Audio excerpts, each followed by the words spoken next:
Yes, guys, welcome to Chasing Green Arrows. We are back with another live. You may have watched our pre-recorded content, but this pre-season we are bringing you pre-recorded and live videos. So welcome to the show and hello to everyone in the chat. But first up, welcome to my two regular co-hosts. First up, all the way from San Diego, Mr. Dean Jones. Dean, how are you, mate? Hello, mate. Yeah, I'm good. Yeah, I'm definitely gonna. The one thing I haven't bought since I got here is like a ring light, and I definitely need it because like I feel very dark in here right now. The light in this room that I'm going to be using is not good, and it's still pitch black outside. It's 5 o'clock in the morning, and yeah, look at you, G. You're so well lit. It looks like a beautiful day in London, and I'm sat here in a dark hole, it seems like. So I'm gonna have to sort out my lighting, but apart from that, mate, yeah, very good. I look like the guy in San Diego, to be fair. You really do, mate. You really do. Yeah, hope you're having a great day over there in the sun, mate. Yeah, lovely. Well, good to know ring light is on the way. And we're also joined by a guy that doesn't need a ring light because he is positively beaming today, Mr. Big Man Backer. Hi, Johnny. Hi, Dean. Nice to see you guys.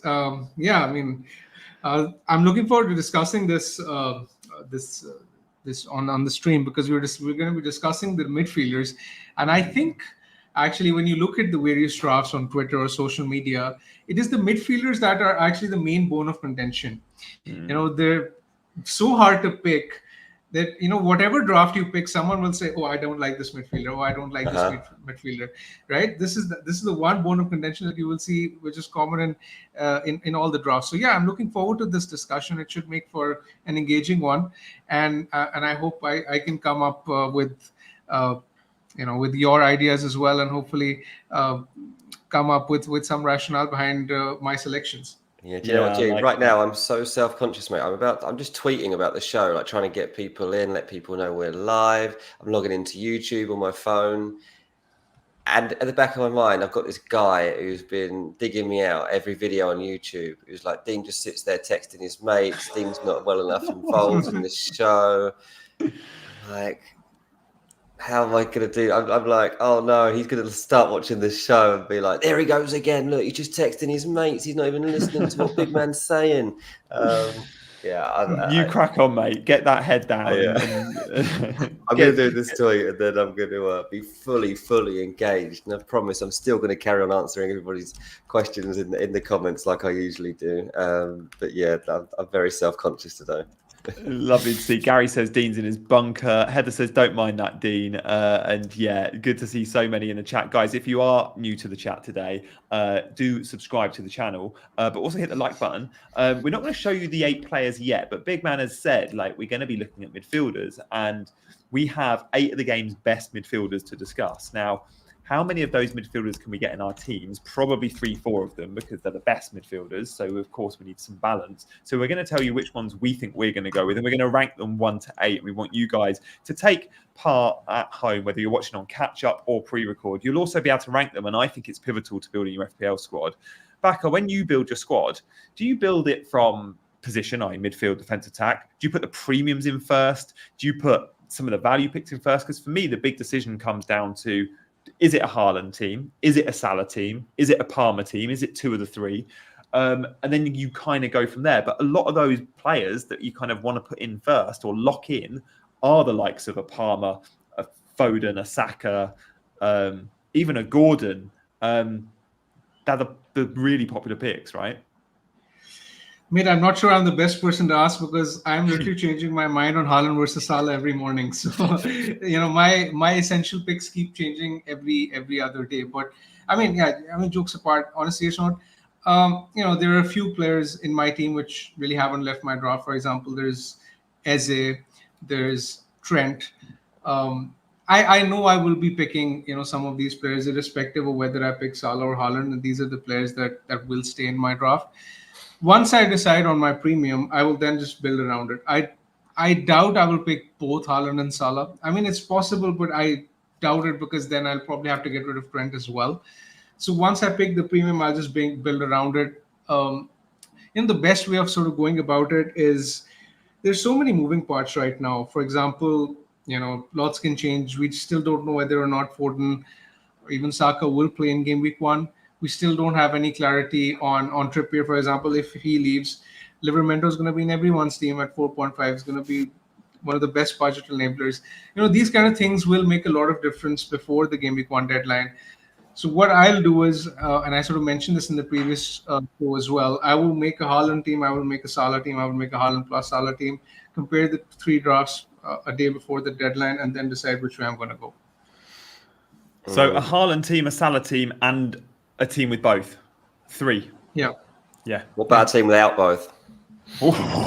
That's Is that stupidity? very unlikely to happen. I mean, as much as I like having a balanced squad and spreading the funds around, I mean, captaincy is one of the most important things in the game, and I don't think I can come to terms with not owning a Salah or Haaland because not having any of them would probably be a stretch too far for me.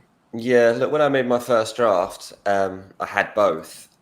And that was like the instinctive pick that I did that was like, quickly, game's out, don't look at anybody else's team. And then just went on kind of gut feeling of what it was before even looking at proper fixtures and stuff. But have to admit, like, since we last spoke on Monday, Salah, I've just been having doubts about every single day.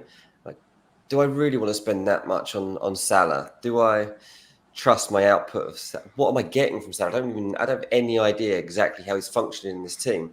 Obviously, Liverpool play today. I think it's Betis, isn't it, that they've got today, and then their next pre-season is against Arsenal. So I'm going to watch these next 2 games closely just to get a better idea of not even just Salah, but like to understand exactly what Liverpool are going to look like, a new version of. Because that Salah decision for me isn't going to come until really late, I think. Haaland, I'm ready to basically lock in. Like, unless he gets a knock during pre-season, I'm picking Haaland. But Salah, I just really, really do not know what I'm getting there. So, yeah, I've kind of blown up my midfield in the last few days. And actually, this show is absolutely perfect for me because I have absolutely no idea who to pick. I really don't know who to pick in that midfield section. There's so many options and so many variations now, especially if I haven't got Salah.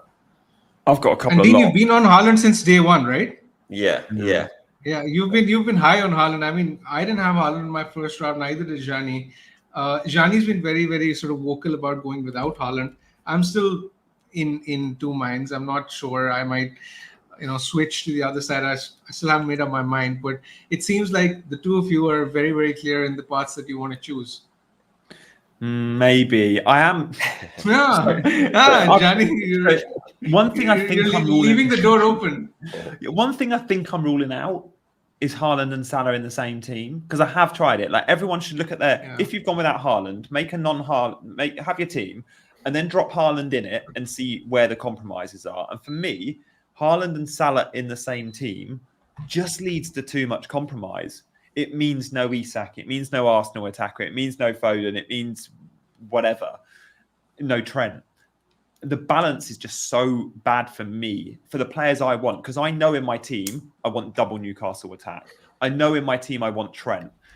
Now, I can't have all those things if I have Salah and Haaland. So for me, it will be either a Salah team or a Haaland team. And I'll probably make both, like Big Man, and as we approach that final week. I do need to see pre-season.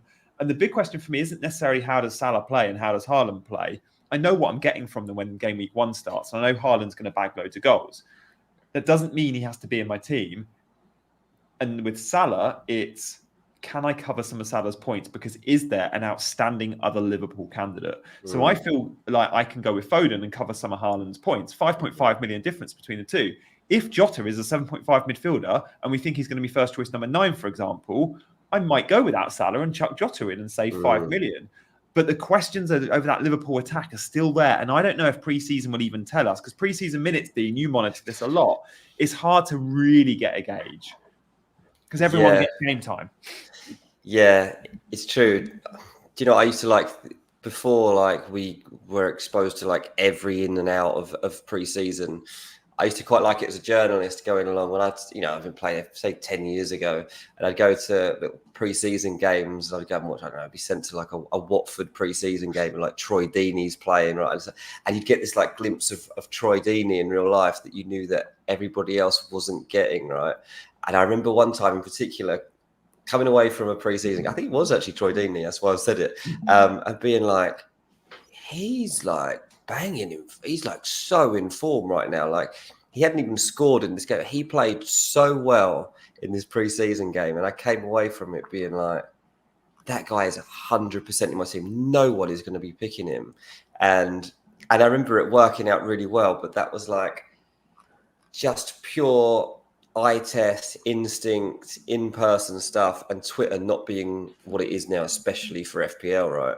Yeah. But that has continued, and now you're just having to judge it differently because you're going through the YouTube highlights, you're grabbing whatever else you can live. I mean, someone said in the chat a second ago that the Liverpool Betis game is on like 2 a.m. in the UK, so it works out. I'm lucky that for me it's going to be like, I think it's 4:30 in the afternoon or something, the Liverpool game, so I probably will watch it live. And for me, like things like, Cody Gakpo, like if I'm not picking Salah, can I go in on Gakpo or Jota with some real faith that they're not only starting, but that they're going to have a good output across the early weeks of this season? Because that's the concern. Like they've still got to step up to the plate. Luke says we need Jota to play number 9 to cover Salah. And there was someone in the chat the other day suggesting that Salah was going to be the number 9, wasn't there? So these are the sorts of things that we're going to be keeping our eyes on, not just who's actually playing, but where are they playing, how Liverpool playing, what sort of chances are they opening up, how does it look like their route to goal is going to be opening up?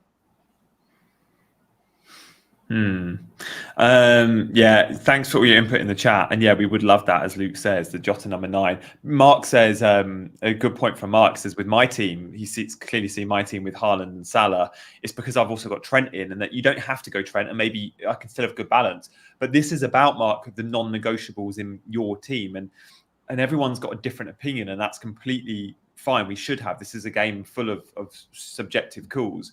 But for me, I know players I definitely want, and Trent is one of those non-negotiables for me. Doesn't mean he has to be a non-negotiable for you. So if I've got Trent and I know I've got Isak and Gordon, those 3 players feel like non-negotiables for me, and therefore it's very difficult to have that balance. But look, let's have a look at those 8 midfielders we're going to discuss today, because they are 8 of the game's busiest or sort of most popular midfield options. So I just want to show you them before we rank them. So these 8 players are coming up now.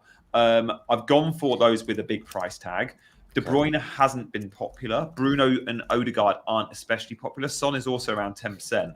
But when we look at Palmer, 50% owned. Salah over 30, Foden over 30. I think Bruno is probably around 10 to 20%, and Odegaard probably similar. I'm going to check that out whilst we're talking about them. But De Bruyne, I feel like, should have some consideration too, because he's had a big price drop. And in years gone by, we've had to pay 11.5 for him or whatever. We're getting De Bruyne at 9.5. If he's starting every game and if he's around, he could be a really nice option. So let's just start the conversation with sort of transfers. So Dean, I'm going to come back to you, and then Big Man, I want your take on that Man City midfield in general. But De Bruyne is going to be around, isn't he? I mean, or should we just not listen? I mean, what Pep says pre-season, you have to take with a pinch of salt. But has De Bruyne got another year in the Premier League? Yeah, it probably has. So I was speaking to someone about this, and obviously I've been writing about the fact that De Bruyne has been pursued for a move to Saudi and what's going on around it. Look, he definitely had his head turned by the amounts of money that were on offer there. It was extraordinary money he could offer, but he's also weighing up his family life, like whether he needs to do it now, whether he could wait a year. Bear in mind, too, that there are MLS offers in the background for Kevin De Bruyne, one here in San Diego, but secondly, NYCFC, who obviously are a sister club to Man City. And it doesn't mean he's not leaving the group. It means he might even be able to keep a foot in the door at Man City going forwards, perhaps for some sort of coaching role or higher up role. So he's got quite a lot to weigh up. And so I was like, okay, so it sounds like there's a decent chance he is staying. What are we getting from a Kevin De Bruyne was he turning 34 in this season? And And the person was like, well, this is the thing with De Bruyne. They have to manage his game time carefully across this season. Like, they do see a role for him, but minutes are going to have to be carefully managed because they cannot risk any significant injury for Kevin De Bruyne across this season. And two, like, his contract expires at the end of this season. Man City don't want Kevin De Bruyne to leave on a free transfer. So, again, that's where the NYCFC thing, I think, becomes a bit more interesting. But also, they want to give him a new contract just to protect his value a bit. Kevin De Bruyne is one of the most highly paid players in the Premier League. He's just been offered an outrageous sum of money to go to Saudi Arabia. I mean, he has to take a pay cut to stay at Man City because he's not the same influential player he once was for Man City and doesn't really command the same wage. But at the same time, why is he going to take a lower wage when he could leave and get this mega money? They're in this really tricky situation, Man City. But for us in FPL, how many minutes is Kevin De Bruyne going to get? When is he going to get them? And does he come close to being worthy of a £9.5 million asset if he's starting and playing an hour, or if he's coming off the bench and playing 35, 40 minutes? That's why I'm avoiding him in the early weeks, because I don't have a clue what we're going to be getting from Kevin De Bruyne in terms of, minutes, basically. Back of those 1,200 minutes he got last season were pretty much all playing as a second striker. Like the years of Kevin De Bruyne as a quarterback or even a box-to-box are gone. His legs are shot, right? He can't do that. So when he's on the pitch, he is playing proper advanced. 14 returns in 1,200 minutes. Like, when you work that out compared to some of the best performers, it's still elite, right? He played fewer than half the minutes of most of the guys above him on that top row who are approaching 3,000 minutes. If De Bruyne is in game week 1, is he someone that we should look at? Like, there's not going to be huge rotation at City early on because Champions League doesn't start for a month or so. So do we look at De Bruyne, or is he being overlooked? I think the thing with Foden and De Bruyne, and I think a very common misconception that's sort of doing the rounds, is that, you can pick these guys to cover Haaland. That's not how it should be, and that's not how it works, because you're effectively comparing these guys to the likes of Palmer, Saka, Son, Bruno, Odegaard, right? You don't have to compare them with Haaland because that's a completely different debate whether or not you own him, right? So in isolation, you would rather compare these guys to the midfielders that I mentioned. And I honestly don't think that either of these two at the start of the season will be my preferred choices as opposed to the likes of, for example, Saka or even Palmer. I think I would rather go with the latter two as opposed to these two. There are too many concerns over their minutes, fitness, etc. for me to go there. And whether or not I own Haaland, that is not going to dictate this decision for me. Okay, yeah. Moving our attention to Foden then, just while we're at Man City. Bako, do you get put off slightly by the fact that he always overperforms his XG? Do you look at that and go, it's not sustainable? Or do you look at that and go, no, he's just an elite finisher. He'll always score worldies from the edge of the box? Because a lot aren't picking Foden. I'm hearing the argument to it going, yeah, but his XG numbers aren't great. For me, I've never cared about that because I see Foden as one of the best finishers in the league, and therefore he'll always overperform it in the same way Son always overperforms it. Foden is someone I really am going to have in my team. Like, sure, if I have a Haaland draft, there's a chance I don't have Haaland and Foden. But if I'm going without Haaland, 100%, I can tell you, everyone watching right now, Foden's a lock in my team. And I know, for example, big man, in your draft with Haaland, Foden's not there. Yeah, even without Haaland, he's not there. That's the thing. I'm just not sure whether he's going to start. Yeah, I mean, I had Saka in my draft, actually. So that's exactly what I'm trying to come to. That the Foden decision is irrespective of whether or not I own Haaland.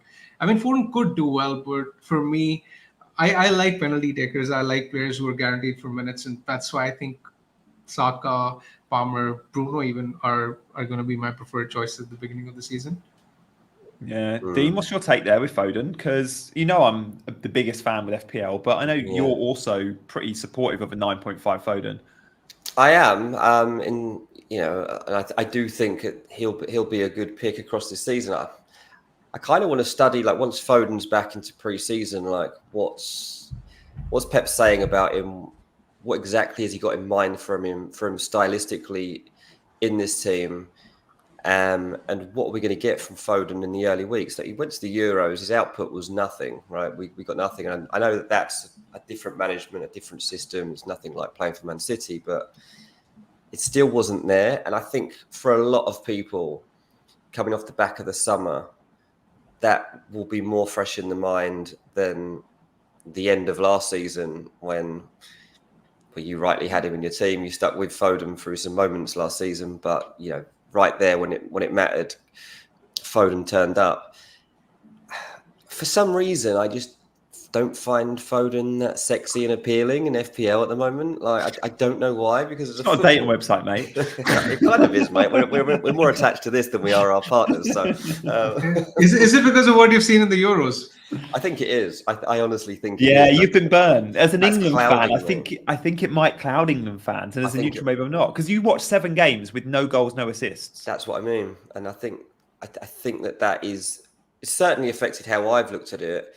And so I wonder if that's affecting others too. And look, when I'm looking at my team right now, and I did tinker with my team, it was yesterday morning, and came up with kind of like a new midfield makeup and what I want it to be. And the 2 from this list that made it, probably the only 2 you haven't spoken about, it's Odegaard and Son.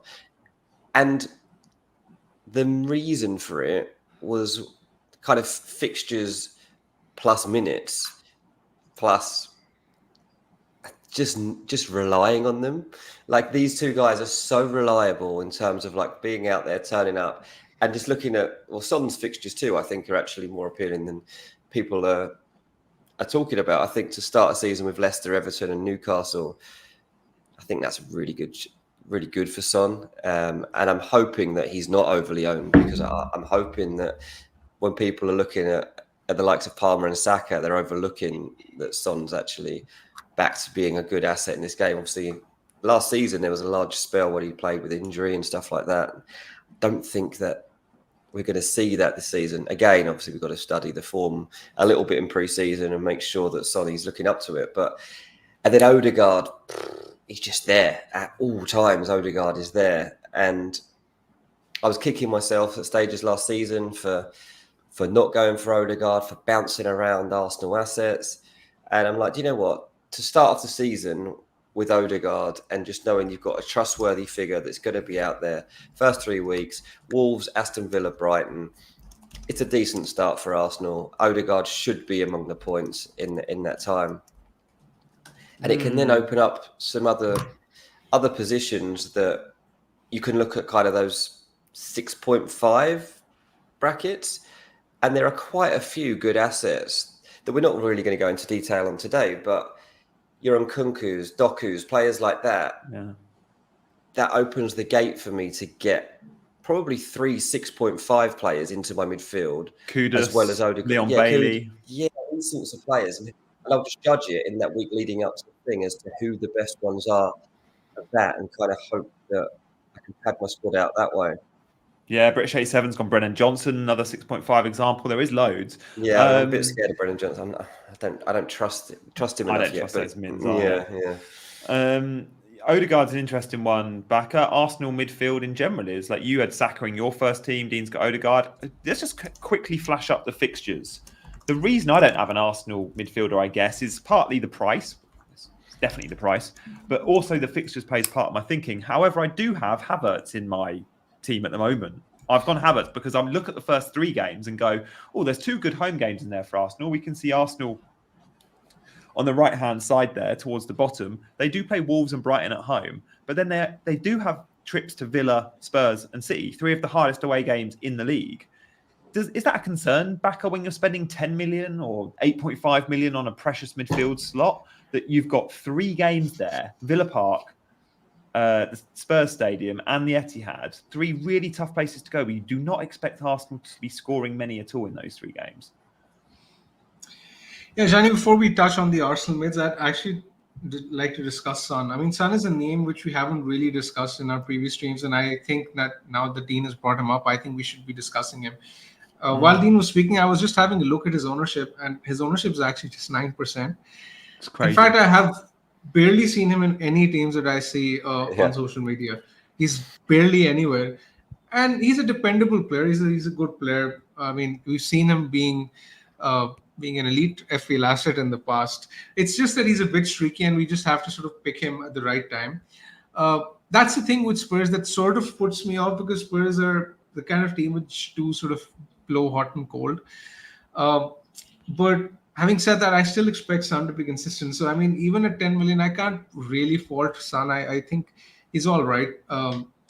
He will do well, I am pretty sure. It's just that I think that, for example, especially if you don't own Haaland, Saka probably rotates better with Salah for captaincy. When you look at the Game Week 3 fixture in particular for Arsenal, that's a week where you can actually captain an Arsenal asset. And that would probably be one of the main reasons why I prefer Saka over Son.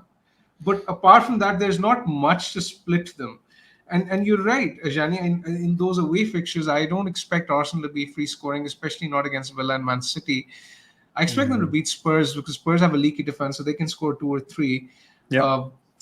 But yeah, I mean, the fixtures for Arsenal aren't exactly amazing, but it's just that the fact that the home fixtures are appealing sort of offsets the away fixtures, because the home fixtures are really, really good. Like Wolves at home, Brighton at home, Leicester at home is basically as good as they get, right? So this sort of offset and negates the impact of the tougher away fixtures.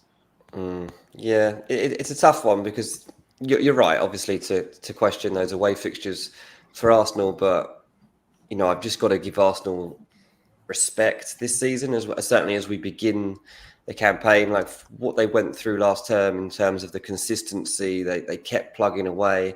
They were going to places at the end of last season and pulling out results. Obviously, they went to Tottenham and won. Obviously, there was that big match. They went there and they saw them off convincingly. I think they lost at Villa, didn't they, last season? Wasn't it 1-0 to Villa? Ollie Watkins. Yeah. So that, like, there's reason for you to bring up concerns.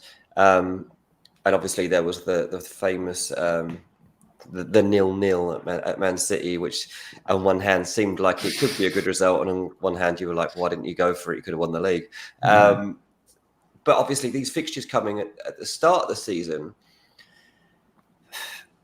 can they risk a bit more? That's what I'm wondering with those games. Like, there's not as much to lose. You're not playing Man City at the crux of going to the Etihad in like March or April, when you've got much more at stake. So I don't know. I want to give Arsenal a bit more benefit of the doubt this season. And again, I'm picking Odegaard. It's not like it's a major risk, and it's not like I'm going to be expecting major points from those games. It's the games against Wolves and Brighton and Leicester that I want to have him available for. And you just have to kind of judge Tottenham, Man City, particularly as they come. And look, maybe I would even leave Odegaard on the bench, depends on whom other players are facing those weeks. I wouldn't be averse to leaving him out, just to know that I've got him coming back in for a bigger game week. But yeah, obviously I've got this North London double of Sonny and Odegaard. And I'm not saying I'll stick with both of them, but I do think that those two players for 18.5 million do really open up my game, rather than having Salah for 12.5 million. And I'm feeling quite good about that at the moment.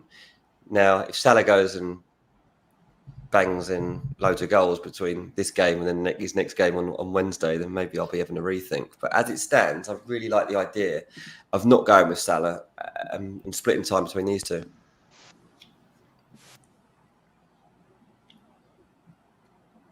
Yeah, I hear that. Sorry, I think my mic just went out for a sec. Yeah, it's really interesting. Let's go back to those midfield 8 then and just discuss them a little bit more loosely. And I want to we're going to go through the 8 and go which ones we think are a lock for us, which ones we're unsure about. Yeah. And we're effectively going to be ranking them. We've done a poll. Will Son be someone you're looking at? The only player, FPL manager I know other than Dean, who's on Son, is FPL Chai, friend of the show, fellow chaser. I'm definitely sticking with him. Great on Sonny. He's got double Spurs attack, typical Spurs fan. Why do you think everyone is overlooking Son? Like, why do you think he's so lowly? Like, have people just forgotten he exists or something? He's had a summer off. He's a good price point. I don't think anyone expected Son to come in below 10. They would have been annoyed if he'd come in over 10, but 10's the right over 10, I mean, you're not going to touch him. I don't think there'd be a need to. Like that, even at 10.5 would have Yeah, it's pushing it. Yeah, But it's pushing it. But that's the thing. To have 10's him less fine. than Palmer, mate, I think is kind of crazy. Yeah, to like 17 goals, 10 assists. He has penalties. He had a summer off. They haven't signed a number 9. He could play number 9. Even if he plays on the left, arguably he's just as good out there. Yeah.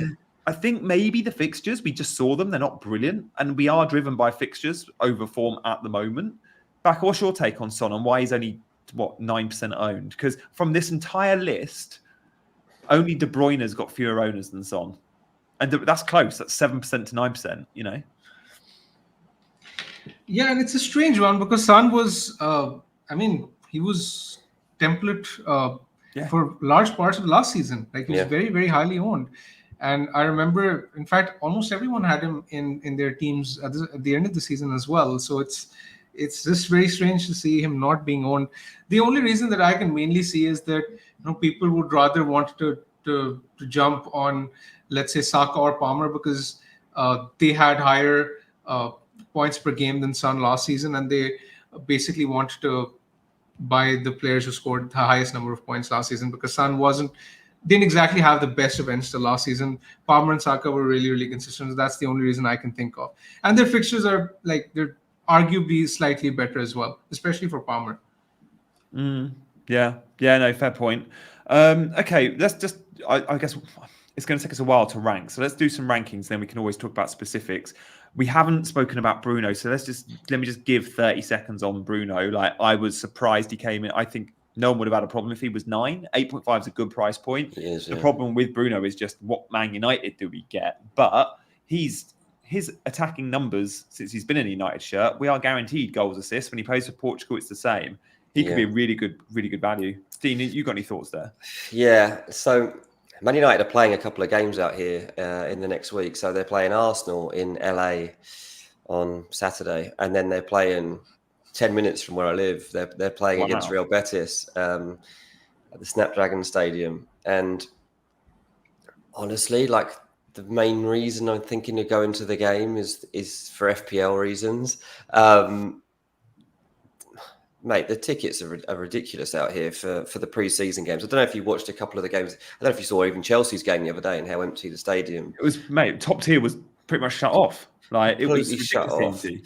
Arsenal Bournemouth was half empty.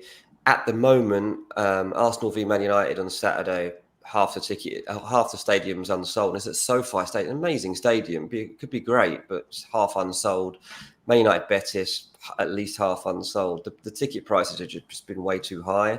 Hasn't been marketed brilliantly either, to be honest. But yeah, so if I'm going to go to particularly Man United Betis, I'm going to be paying like 60, 70 pounds to get in. And I know my little boy's going to want to come as well. There's no kid prices out here. It means he's 60, 70 pounds to go and watch a pre-season friendly as well. So it's not ideal. But then again, I'm thinking, well, how often are Man United actually going to play in San Diego? Probably not that often. Well, then again, they are sponsored by Snapdragon now, aren't they? Maybe they have to come every season. But anyway, Lenny Yoro, Amadou Onana, Bruno Fernandes, 3 players that are massively on my radar for week 1. Yeah, Lisandro, he's 4.5. Lisandro, I want to look at all of these things. I want to see what that United defence looks like. I want to see if I'm going with 1 or 2 United assets in defence. But Bruno, first week, Fulham at home. It should be the start of a new Man United again. This is where they're having a good transfer window. They're revitalised. The nightmares of last season are being forgotten. There feels like there's going to be a better vibe about the place. Lenny Yoro's got really good vibes around him. And Bruno should thrive. I think Bruno should thrive in a better atmosphere, in a better environment. And so I think I'll probably end up going, mate, just to kind of scout it out for us. And I can check him back in with you this time next week and let you know on an eye test what it really looks like. At 8.5, there's a lot of value there. And if he is doing well in pre-season, there's probably a better reason to go with Bruno than there is Odegaard for me. And that's probably where that switch up will come for me. I still think I'm likely to side with Son as long as there's no reason to be put off him. But Odegaard could definitely be overtaken by someone like Bruno Fernandes. who could be unlocked. He had talks at the end of last season about his future. He wanted the club to match his ambition. There's a chance he gets a new contract, to be honest, because if he doesn't sign a new contract, he will leave at the end of this season. He's one of the leaders of this team. He's one of the most important players of this team. And we might go back to the time when Bruno was an unmissable asset in this game. That's what Ten Hag needs to get out of Bruno Fernandes this season. Get him on everything. Set pieces, pens. I don't know what newspaper it was in England today, but before I went to bed last night, I saw, was it Graham Souness just dug Bruno Fernandes out, and he said he's not captain material or something. Yeah, and he's really like kind of slaughtered Bruno Fernandes. And I just think there's a lot for him to go back at. I think Bruno Fernandes could really be a good asset at 8.5. The minutes between Bruno and Odegaard, I think there's 27 minutes between the two. They got more than anyone else. And the 19 returns versus 19 returns, they're matching each other. And Bruno played for a very dysfunctional Man United team, at times very deep as a sort of midfield 2 pivot. Odegaard played in a well-functioning team, often as a number 8-10, always as an 8-10. I just think there's no comparison. Bruno over Odegaard all day long for me. But look, let's rank them, shall we? Back up. Before we give actual numbers 1 to 8, and we'll all do that, give me the 2 or 3 players that you feel like are most likely to be in your game week 1 team. I think I've been high on Bruno since the game launch, and I think Bruno will be in there. I just think he's an output merchant, irrespective of how Man United play. He has too many routes to points. I think Dean has summed up perfectly, mentioning why Bruno is such a good asset. I think Bruno would be closest to making my team out of all these players. Then I think Saka would be second, and third would be Odegaard. Although it's very close between the two. We're going to all be split on this, which is great. So Bruno, Saka, Odegaard are 3 most likely sort of candidates for your game week 1 team. Mine are Salah, Foden. I think I'll only have 2. I think I'm going with that. I think there's so many good 7.5 and below options. I can't see. I'm going to put Palmer in there because he is at the back of my mind. I'm going to have Nkunku. It's just if I have to double up. But Salah, Foden, Palmer, I guess would be my 3. As I say, I forgot to include Salah, but I guess Salah will be close as well. Yeah. I hope I'm not tempted to pick Salah. I really do, because I think it really opens up. I don't want the Haaland-Salah double if I can avoid it. And now that I've gone so big on Haaland on this show, I'm going to have to stick with him. So I'm sticking with Haaland. So I don't want Salah. So I'm going to say that my 3 are going to be Son, Fernandes, Odegaard. Oh, nice. You both got Odegaard. Okay, instead of ranking 1 to 8, let's now, because that's going to be long and difficult, let's give our 3 that we're definitely not going to have in. 3 players you're writing off for your game week 1 team. I'll kick us off. I almost certainly, guys, I'm not going to have Odegaard. Not a chance. So Odegaard, if I want an Arsenal attacker, it's Kai Havertz, because I'm saving money, and I feel like the midfield spots are more precious than the forward ones. So it would be Kai at 8. I don't think I'm going to put De Bruyne in there too, because I'm just worried about minutes and his legs. And then I'm going to say Saka, for the same reason as Odegaard in a way. Like, if I want an Arsenal attacker, I'm not spending 10 million for those fixtures. I feel like there's a big spread of points. When Arsenal score in those 3 great home games, it could be Trossard, it could be Martinelli, whoever's on the left. It could be Odegaard, Saka, Havertz. I just don't... If Liverpool score, Chelsea score, or City score, I fancy Foden, Salah, Palmer just to be involved. So I'm going to rule out Saka. I'm ruling out Odegaard, and De Bruyne too. Oh man! Go on, Dean. I'll come to you next if you think you're ready. De Bruyne, there's no value in that at 9.5 at the moment. Okay, so I'm not going to pick De Bruyne first week. I'm not going to pick Foden first week. And if we're just looking at what our initial game week's going to be, then I'm not picking Cole Palmer either. I'm not saying that I won't have him by like week 3, but in my initial first team selection, I don't think Cole Palmer's going to be in it. Just because I don't really see the upside for that first fixture, and I think there's other ways around it. I can always bring him in too. So, yeah, De Bruyne, Foden, and Palmer for me. Backer pressure's on here. Yeah, I think I've De Bruyne is one. I'm almost certain I won't have De Bruyne. Palmer as well, reluctantly. I actually tweeted this yesterday as well, that I've sort of resigned myself to going without Palmer. I don't think I'll be able to get to that price. I think I have, actually, because I don't think I'll be able to afford that kind of price, because I want to have a solid defense. I want to go big in defense. I want to have at least one of Salah, Haaland, and I think I prefer Saka over Palmer, which is why I don't think I'll have him. And yeah, I mean, Son, Foden seem unlikely. I don't think I'll have any of those two either. But yeah, never say never, I guess. Yeah. So I've just like another point I'd sort of like to mention on Son, that I think one of the reasons why he's not exactly been as appealing is the fact that he sort of tailed off at the back end of last season. And there were points where he was getting subbed early, around the 60, 65, 70-minute mark, just because he wasn't playing well. So I think people still have memory of that in mind, and they still don't sort of see him as a guaranteed 90-minute player. Yeah, I think you're right. So I've just tinkered with my team just then while that was all going on. Live on show. And I've for my starting team for week 1, my midfield quite easily has become Bruno Fernandes, Odegaard and Son as a midfield 3. And then up front, I've got Haaland, Isak and Gakpo. Which I'm not actually... Gakpo, I'm like a bit of a question mark. Do I definitely want it? I don't know if that sticks. But to have Haaland, Isak, Son, Odegaard and Bruno Fernandes all starting in my game week 1 team, I do like that. Especially I've still got 2 Man United assets at the back, which I think is probably fine for Fulham at home. Got Udogie, Mikalenko, Anderson. Dean, with the exception of Isak, this is basically a differential 11, and no one owns Gakpo. It is very much a lot of people don't own. Not a lot of people own Haaland, and not a lot of people will own Son either. And Bruno and Odegaard will be relatively they'll be semi-high owned, but they exactly won't fall in the top echelons of FPL ownership as well. So this is like a differential 11 that you just pointed out, with the exception of Isak. It's kind of it wasn't even really intended to be that, but I mean, there's always a decent chance that I'm not going to go template because I've not got the pressure on me that you guys have to make sure that you've got certain players in there and that you're keeping up rank with other people that you're competing against. So I don't have that. The only people that I'm competing with are my mates who probably haven't even opened the app yet.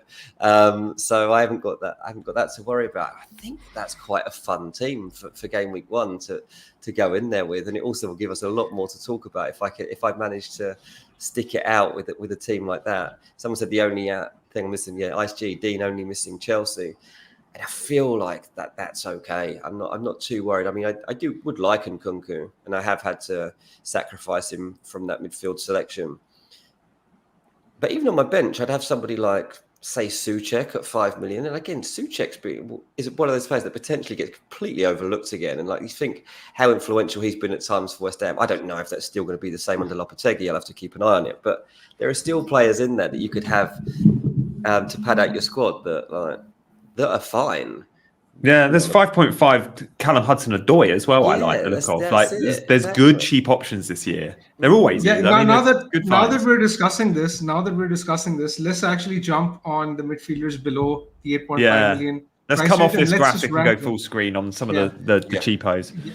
Yeah, let's just jump on the cheapos. And I mean, for me, Nkunku is the clear standout. I mean, I've been very high on him in preseason, and now that he's showing some signs of being healthy and performing well in preseason, I don't think there's a world where I go without him in my team if he stays healthy, because the fixtures from game week 2 to 7 are just amazing. They are, and at 6.5 million, I just think his price is broken. I think he can. He's a game changer at that price. He's potentially 1.5, 2 million underpriced if he's starting regularly. He was an 8 million forward last year, wasn't he? I think it was 8 million, which was, based on his Leipzig numbers. I remember he was a forward, but I don't recall his price to be exact. 7.5 or 8. Yeah, he was expensive. And he was in quite a lot of game week 1 teams off the back of a good pre-season last year. So, okay. So you've got, let's all give a name then. You've done Nkunku. We'll keep going around. We'll just do one name and we'll do 20 seconds on each. I'll present 7.5 Anthony Gordon. as a phenomenal asset. The world and their dog owns Isak. He's 8.5 and worth it. I'd say Gordon's just as good an asset as Isak, and he's $1 million cheaper. I want both in my team, and I'm sure both will be in there. Yeah. Dean, who you got for us? Yeah, that is a good shout. Look, there's the player that obviously gets overlooked a lot in this game is Jarrod Bowen, and that will definitely be the case again. 7% selected at the moment, and the fact that he begins with Aston Villa, like, people are probably going to steer away from him. I don't think that's really any reason to avoid Jarrod Bowen because it's a home fixture, first game under Lopetegui.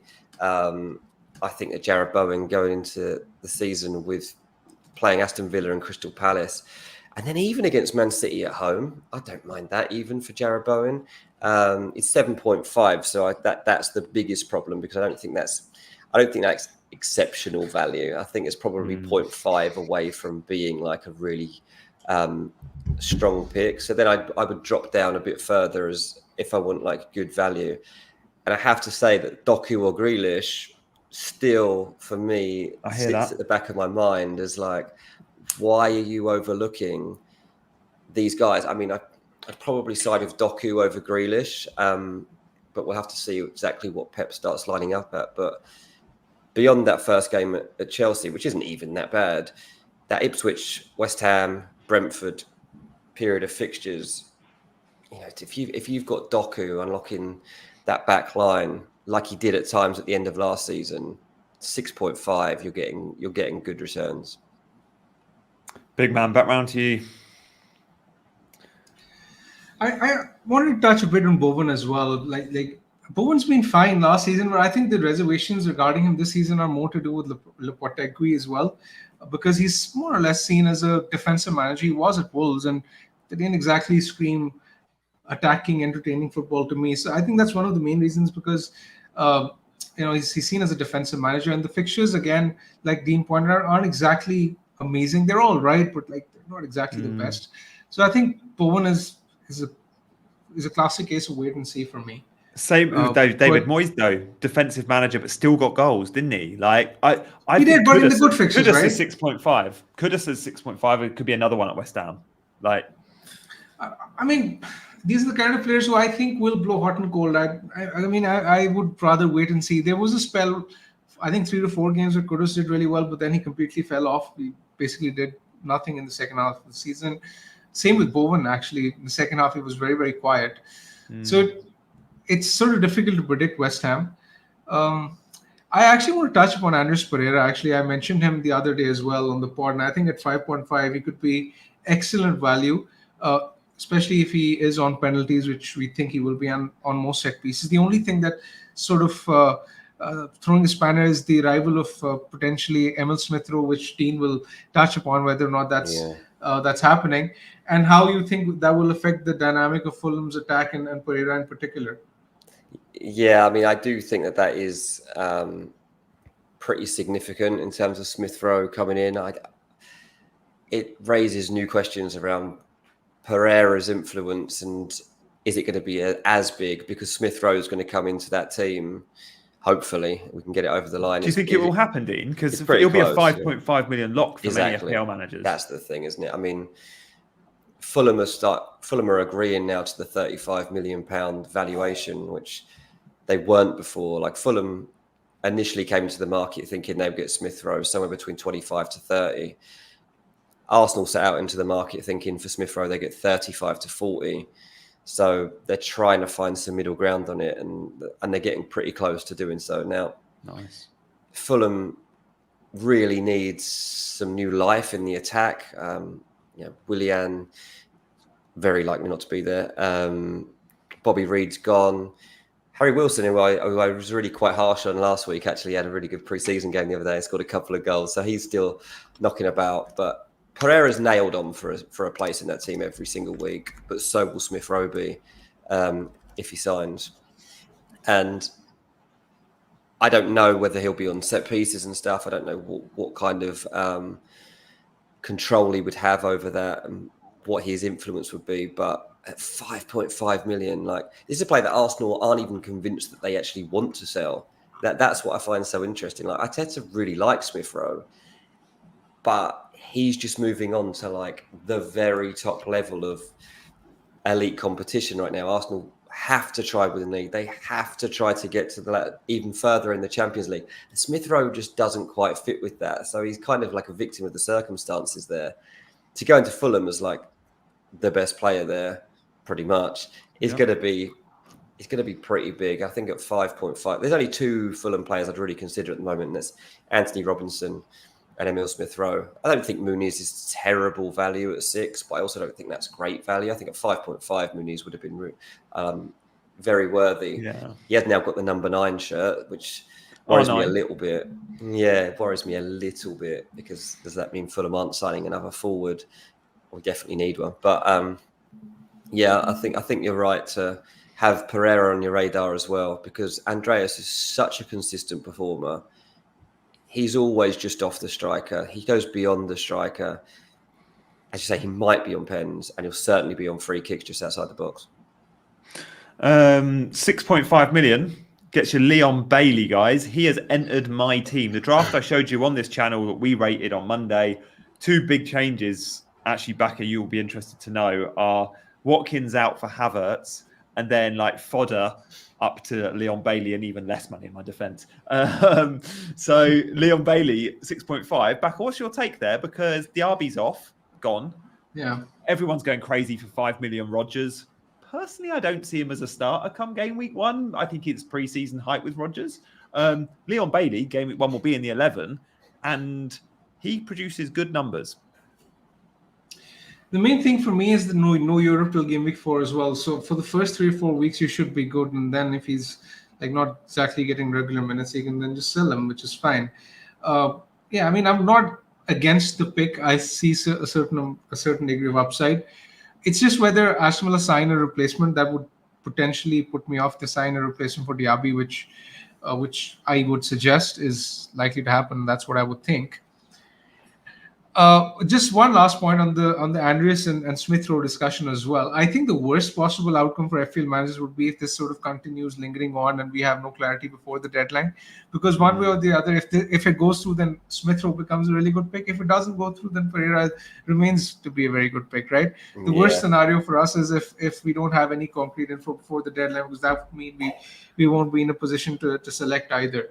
So yeah, there's that. And I think it's sort of pertinent as well, because these 5.5 million mids, or even the likes of Bailey or Nkunku, all these guys, they're the ones that are critical to affording the likes of Trent, Haaland, Salah. I mean, as much as we want to discuss the big boys, it's eventually going to be these bargain picks which will ultimately decide how we begin the season. And it's very, very important to touch upon these selections, I think.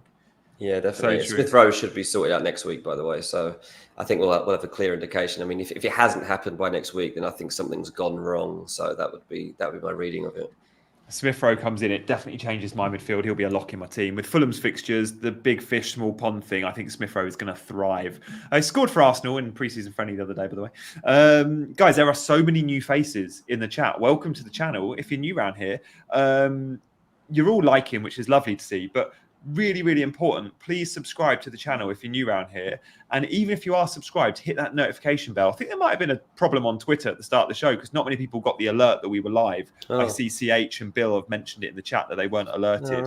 And that would explain why my video this morning has absolutely crashed. Well, you've had massive problems too, yesterday, the day before. Like people's videos just weren't even going out, were they? Like people were recording stuff and it wasn't even making it out. So that would make sense. Yeah, like just disappeared. Like the video I uploaded a couple of days ago. So yeah, guys, thank you for supporting Chasing Green Arrows. We are here all pre-season. We've got some wicked pre-season content planned, including short-form 20-minute videos, which you'll see on Tuesdays, Wednesdays, Thursdays, but also live streams on Mondays and Fridays. So you can expect to see us live on a Monday at 7 p.m. UK time, or you can expect to see us live on a Friday, and I should say, in this time slot, 1 p.m. till 2 p.m. That's all we got time for today. Really good wrap up there of both premium and budget midfield picks. We've ranked them. If you are just tuning in, go back and watch the last hour. You've missed an awesome discussion. At the start of the show, we were talking about premium assets and Haaland Salah combinations, but then we've also gone through all the main midfield candidates in the game as well. Thank you so much for everyone in the chat. Thank you to our two co-presenters, Mr. Dean Jones and Big Man Backer. Thank you, guys. Cheers, mate. We will see you for another stream on Monday. Stay tuned for that one. We'll see you at 7 p.m. Monday. Guys, a few of my channel members are in the chat. Just shout out to you. I'll be doing a 3:30 channel members only stream also on YouTube. Whether or not that will be scheduled and you'll get the alerts, I don't know. But I'll hopefully see a few of you in a couple of hours. Guys, thank you for watching as always. We'll see you Monday. He's been Big Man. He's been Dean. I've been Gianni. You lot have been the amazing chasers, and we've all been chasing green arrows.